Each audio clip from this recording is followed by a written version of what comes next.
Hello everybody, আসসালামু আলাইকুম। আমি শাইখ পারভেজ। আর আজ আপনাদেরকে দেখাবো পাওয়ার পয়েন্টের মাধ্যমে কিভাবে আমরা একটি কোয়াড্রেন্ট সার্কেল তৈরি করতে পারি এবং সেটা কিভাবে আমরা 3D শেপ ইউজ করতে পারি। তো চলুন আমরা শুরু করি তাহলে। Whenever I hear that sound.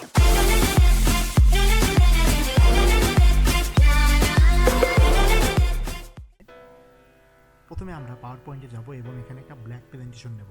তো ব্ল্যাঙ্ক প্রেজেন্টেশনে নেওয়ার পরে আমরা এই পেজটি চলে আসবে। এরপরে আমরা এই দুটো অংশ কেটে দেব। আমি এই দুটো অংশ কেটে দিলাম। এরপরে আমরা যেটা করব, আমরা চলে যাব ইনসার্টে। ইনসার্টে যাওয়ার পরে আমরা এখানে শেপে যাব। শেপে যাওয়ার পরে আমরা দেখুন এই শেপটি নেব। আমরা দেখুন এটা লেখা আছে ব্লক আর্ট। ব্লক আর্টে আমরা যাব। যাওয়ার পরে আমরা শিফট ধরে এটাকে এভাবে নিয়ে আসবো। দেখুন এটা আমি এভাবে নিয়ে আসলাম। এরপরে আমরা দেখুন এখানে একটি হলুদ একটি পয়েন্ট আছে। তো এটাকে জাস্ট আমি ধরে ড্র্যাগ করে এভাবে সরিয়ে নেব। দেখুন আমি এটাকে এই শেপে রাখলাম। হ্যাঁ, তো এরপরে আমরা যেটা করব, আমরা চাচ্ছি যে এই অংশটুকু রাখবো এবং এই অংশটুকু রাখবো না, বাম পাশে এই অংশটুকু আমরা রাখতে যাচ্ছি না।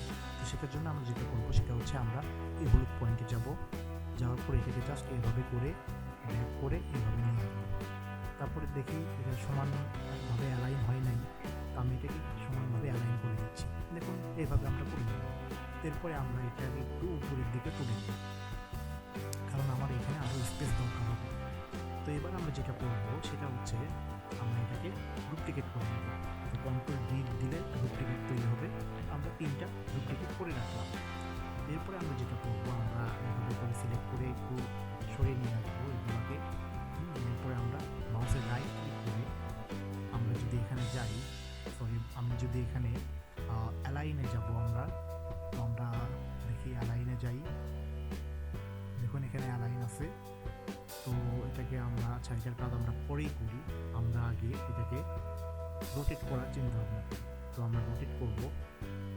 তো আমি রোটেট অপশনটা গেলাম। যাওয়ার পরে দেখুন এটাকে আমি ভার্টিক্যাল করে দিলাম। ভার্টিক্যাল করে দিয়ে আমি এটাকে এভাবে বসিয়ে দিলাম। এরপর আমরা এটাকে সেমভাবে কাজ করবো। আমরা এখানে রোটেটে যাব। যাওয়ার পরে এটাকে হরিজন্টাল করে নিলাম। করে নিয়ে এটাকে আমরা এখানে বসিয়ে দিলাম। এরপর আমরা এটাকে আমরা এখন হরিজন্টাল করে নিলাম। করে নিয়ে এটাকে এখানে বসাবো। আমি এটাকে আরেকটু চেঞ্জ করি, এটা হলে ভালো হয়। আমি এটাকে এভাবে বসিয়ে দিই। তো দেখুন এই অবস্থা আমাদের দাঁড়ালো। এরপরে আমরা যেটা করবো, আমরা পুরোটা সিলেক্ট করে নেব। পুরোটা সিলেক্ট করার পরে আমরা অ্যালাইনে যাব। যাওয়ার পরে সেন্টারে যাব। সেন্টারে যাওয়ার পরে মিডিলে যাব। তো দেখুন আমাদের এই শেপটি দাঁড়ালো। এখন আমরা যেটা করবো, আমরা আবার পুরোটা সিলেক্ট করব। পুরোটা সিলেক্ট করার পর আমরা চলে যাব শেপ আউটলাইন। এখানে গিয়ে আমরা এটাকে হোয়াইট দিয়ে দেব এবং আমরা চাইলে এটা হোয়াইটটা বাড়িয়ে দিয়ে এটা করে দিলাম। তো দেখুন এরকম প্রতিটার মাঝে স্পেস চলে আসছে এবং এটা কিন্তু এখন ভালো লাগছে। তো এরপরে আমরা যেটা করবো, আমরা কালার ইউজ করব। তো কালার ইউজ করতে গেলে আমরা প্রথমে যেটা করব সেটা হচ্ছে আমরা এইভাবে সিলেক্ট করে নিলাম। আগে নেওয়ার পর আমরা একটা একটা করে পার্ট করে কালার করব। তো আমি এখানে গেলাম, যাওয়ার পর শেপে যাব। শেপে যাওয়ার পরে আমি এটাকে এই কালার সিলেক্ট করলাম। এটাতে আমি সিলেক্ট করলাম এই কালারটি। এটাতে আমি সিলেক্ট করলাম এই রেড কালারটি এবং এটাতে আমি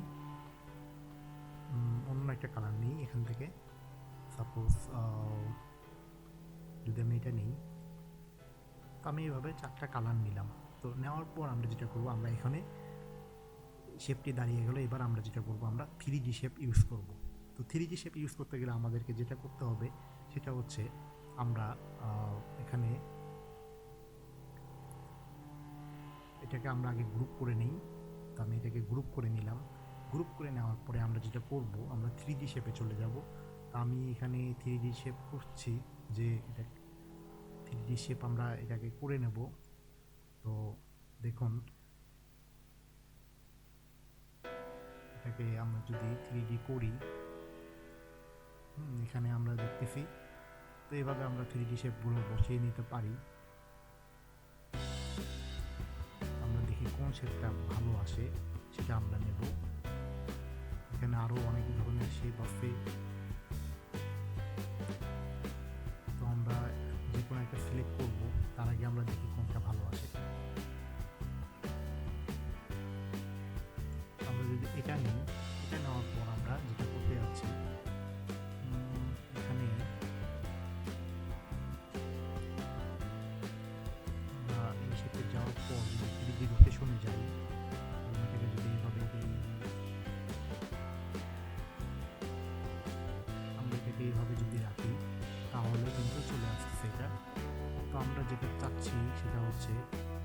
শেপ দেবো, ফর্মের শেপ দিলে আমাদের এখানে চলে আসবে। এরপরে আমরা ইফেক্টে চলে যাবো। ইফেক্টে চলে যাওয়ার পরে 3D রোটেশনে চলে যাবো আমরা। 3D রোটেশনে যাওয়ার পর আমরা যদি এখান থেকে একটু ম্যানেজ করে দেখি কোনটা ভালো হয়, আমরা এটাকেই রাখি, এটা মোটামুটি ভালো লাগছে। এরপরে আমরা এই কাজটি হওয়ার পরে আমরা চলে যাবো 3D ফর্মেটে।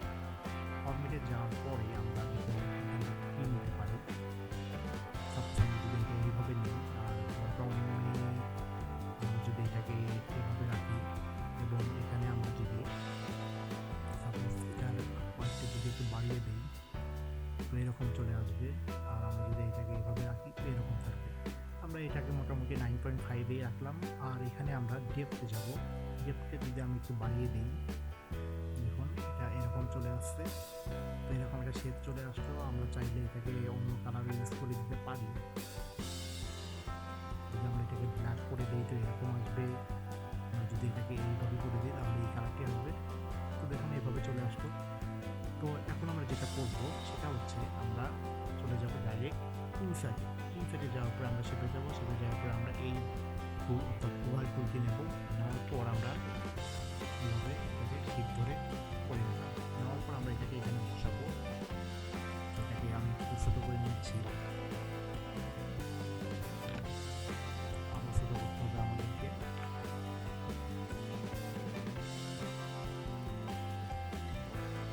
ছোটো করে নিলাম। এবার আমরা যদি এটাকে এখানে বসিয়ে দিই, বসিয়ে দেওয়ার পরে আমি যদি এটার কালার হোয়াইট করে দিই, এভাবে করে আমি এটাকে হোয়াইট করে দিলাম। এখানে আমরা 3D ইফেক্টের সাইজটি বসাবো।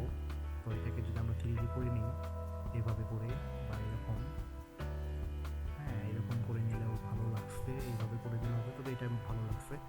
আমি এটাকে এইভাবে রাখলাম। এটাকে আরেকটু সরিয়ে নিয়ে আসি, এখানে বসাই। আরেকটু সরলে ভালো হবে। হ্যাঁ এখানে আমরা বসিয়ে নিলাম।